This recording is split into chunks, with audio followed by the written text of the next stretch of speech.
Vadiwa tari tasvika muchikamu chekupedzisira tiri muchirongwa Mai Chisamba Show umo tiri kutarisa mutemo. Tine magweta edu maviri, Rutendo naGeraldine. Manzwa zvakawanda patanga tichitandadzana. Tasvika muchikamu chechi chatinongosunga tichingosunga. Kune zvakawanda zvataurika pano. Asi ndichazoda kuti mundipundire mubvunzo iwowo. Nokuti pane mumwe mudiwa mutariri akatiridzira nhare akati Mai Chisamba iwo magweta enyaya. Havasi vanhu vakanaka futi. Angariwe chidiki kasaka aisawo kasling anzi time havasi vanhu vakanaka. Ndikati vanoita sei zvikanzi vanonyatsoziva kuti munhu ane mhosva. Vanonyatsoziva kuti munhu uimbavha uimhonde asi unonzwa chinzi ndini gweta rake ndikunomumirira. Ndoda kuti muzoupindura kuti sei muchimirira munhu wamunenge muchiziva imi kuti zvakaita izvi zvakashata. Nezvimwewo zvingaitwe nemagweta kuti vanhu vanomang'ara sei, vanodini mumhirizhonga kana zvimwe zvatabata pachirongwa zvamunoda kukanda kumusha. Nombotanga newe Geraldine. Alright, mazvita Mai Chisamba. Ndinodaira kuti kana munhu sekutaurwa kwamboitwa naRutendo kuti kana pachinge paparwa mhosva pomerwa munhu kuti uyu ndiye ane mhosva. Isu semagweta tinomiririra tichibva pakuti munhu anonzi haana mhosva kusvika atongwa nedare. Dare rati hongu ane mhosva.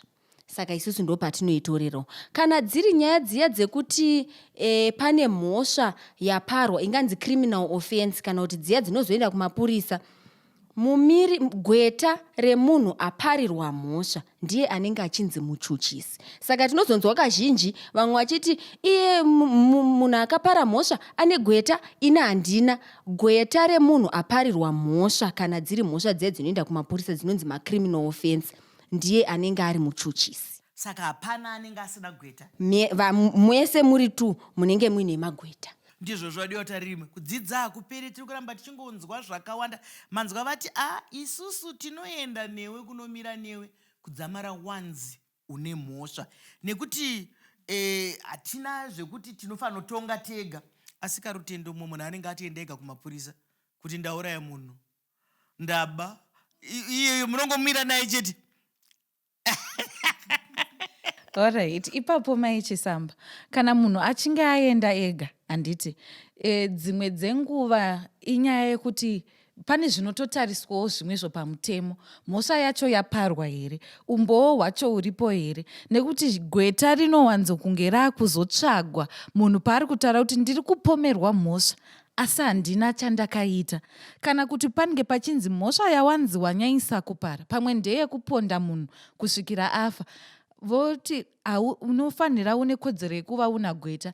Pada zvimwe pfungwa dzako hadzisi panzvimbo, wangosvika ukati wauraya munhu, izvo waona munhu achiurayiwa asi wavhunduka. Vanhu matarisiro avanoita zvinhu zvakasiyana, pachirungu kunonzi kureacta zvakasiyana siyana. Saka dare rinotokudza kuti tsvaga gweta. Kana watsvaga gweta zvechokwadi, kana ari munhu ari kubvuma mhosva, gweta ndiro parinotaura ronzi pachirungu pleading guilty, kana kuti ari kubvuma mhosva yake. Dare rakuchitanga kumutonga vachiona kuti aiwa munhu abvuma mhosva yake haana kutambisa nguva yedare, haana kutipoteredza. Nekuti semagweta mandiyeuchidza tichiri kuchikoro, ndinorangarira tichiudzwa kuti nyangwe uri gweta kwete remunhu wauri kumirira chete, unomirira Zimbabwe, unomirira hurumende yeZimbabwe, unomirira mutemo yeZimbabwe. Saka magweta hapo kuti vatsikidzire unhu hwakashata ndipo pavanotokuudza uri paya pamunenge muchinzi uri kutaura negweta rako muri vaviri, rinotokuudza kuti mhosva asi wati wakapara, isu hatitambise nguva yedare, unofanira kubvuma mhosva yako. Asi tozokubatsiridza kuti mutongo waungadei wapiwa dei wanga watambisa nguva yedare uchiramba, zviite zviri nani tichivatsanangurira mamiririro enyaya yako nezvauri kumba. Zvanyatsotseketudzwa zvikanyatsotsanangurwa wadiwa tariri kuti hanzi nokuti dzimwe nguva kuvhunduka unochomoka wakutaura zvausina kuita. Dzimwe nguva pane chakusunda kuti usvike ipapo. Saka unenge uchida gweta rekutaura naro kuti mufunge kuti ndizoita izvi pane zvanga zvakati. Asi yezvinezvi tiri muchikamu chekuti ndezvipi zvamunofunga kuti kunyange tisina kuzvibata, kunyange tazvibata zvingabatsire vadikani vedu. Chandingade kuti pamwe mhuri yeZimbabwe ingabatsirike ndechekuti ndinodzokera panyaya yekuti kana pachinge paparwa mhosva dzepabonde. Kana pachinge paparwa mhosva dzepabonde, ndamboti paya wana waunoudza zvimwe ungawana mazano ekuti nyaya yomhangarwa sei. Asi iwe pachako kana pachinge paitika mhosva yepabonde, chaunotanga kuita kunotsvaga rubatsiro kuchipatara. Zvakanaka kuti munhu atange aenda kuchipatara nekuti kutotidzivirire zvimwe zvirwere zvaungadaro wapiwa paitika mhirizhonga yepabonde iyi. Kana paine kukuvadzwa kwawaita maronda chaiwo pamuviri, unofanira kuti uwane rubatsiro kuchipatara. Kana munhu achinge abva kuchipatara, chechipiri ndokuzoenda kumapurisa. Mapurisa ndokwava kumhan'ara mhosva. Kana paine vafakazi, dhoketi rinobva ratovhurwa kumapurisa, nyaya yototanga kufeiwa. Ndizvozvo ndambonzwa patambenge tichikurukura muchitaura kuti kumapurisa uku kune bazi remapurisa vakadzidziswa kunyatsoferefeta nyaya iyi vachitaura nezvakanaka nevanhu vevictim friendly. Kuchipatara munhu akaenda apa tikutaura nyaya dzepabonde, munoziva kana munhu akaita zvekubhinywa, pamwe anenge aumburudzwa, pamwe abharurirwa mbatya, pamwe akakuvara zvakanyanya, tingazviite sei kuti asvikewo pachipatara? Ndoziva kuti zvakaoma, nekuti kuchipatara kuya takambozvitaura zvakare mune zvimwe zvirongwa kuti pane nguva inotarirwa kuti mahours akati unobatsirika zvakati. Tingaite sei kuti vanhu ava vagone kusvika vachiningisika? Nekuti vanhu vese vanozokuona pachipatara kahandi munhu wese anofunga kuti vaita seiko, vabva pai, toita sei, vanhu vedu vangabatsirike papi? Asi noti chatiri kutarira kaapaka, tiri kutarira upenyu. Toita sei kakunyara aka kanenge kaine munhu kuti zvinoninga ndi kuhospitari ndakadai, zvinoninga svike ndakadai, kakunyara aka akarapika aka akabatsirika aka, toita sei kuvanhu vedu? Alright, maita henyu Mai Chisamba. Hanti tambotaura paya kuti unogona kutanga kuenda kuchipatara, asi pada munhu ari kunyara, tataura victim friendly unit yedu iya, ibato rakatozvimiririra rinobatsirwa kuti ringe richishanda nenyaya dzakadaro. Saka ivo vanotogona kubatsira munhu pada atadza kutanga kuenda ega. Vanotomubatsira kutanga maybe nekumbotaura naye kuti pfungwa dzake dzigadzikane. Kana agadzikana pfungwa dzake, vochimubatsira kuti achienda within 72 hours dziya dzamareva kuti kuchipatara pane zvaunonobatsirwa nazvo. Saka parutendo unenge wakutarisa here kuti chiri pedo newe chii, chipatara here kana kuti mapurisa? Kana chiri pedo chiri chipatara, sununguka kutanga kuenda ikoko kwakanaka. Asi chero ukaona kuti chiri pedo mapurisa, ivo vanotoinda newe vanenge vachikubatsira ivavo kuenda kuchipatara, nekuti vanoziva kuti tine 72 hours dziya dzatinenge tichitandanisana nadzo. Asi hazviperere ipapo, pane maorganization kana kuti mapato aripozve anobatsira ine inonzi social psycho support. Ndiyo yekuti pachishona ndanyanyisa kushungurudzikana nezvaitika pandiri paumunhu hwangu, saka ndinoda kuti ndibatsirwe pfungwa dzangu dzidzokedzane panzvimbo. Pane kunyara kuripo, pane kuzvitongesa kuripo kuti asi ndini ndazvikonzeresera.